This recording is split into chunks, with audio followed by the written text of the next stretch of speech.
Kepentingan untuk penyatu naskahan pengaturan pemilu dan pilkada dipandang perlu untuk mengatasi pengaturan yang bermakna ganda, sulit dipahami, tumpang tindih, tidak konsisten, dan tidak komprehensif. Dengan demikian, revisi Undang-Undang Pemilu adalah suatu hal yang sangat penting hingga sudah masuk ke dalam prolegnas prioritas DPR RI.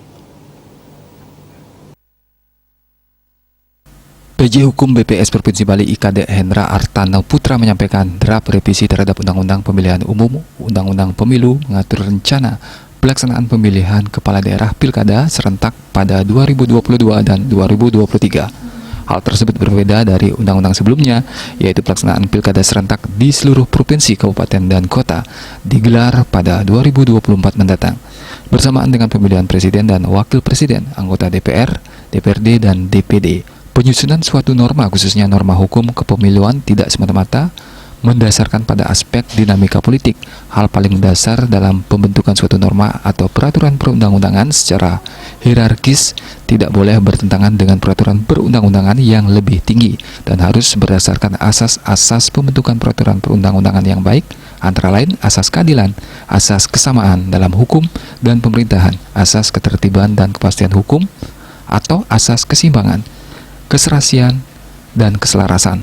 Hal ini bersesuaian pula dengan putusan Mahkamah Nomor 31 Gesting PUU 16/2018 bahwa rasionalitas di dalam menentukan pilihan pengaturan manajemen pemilu merupakan isu konstitusionalitas yang berkaitan langsung dengan pemenuhan asas penyelenggaraan pemilu.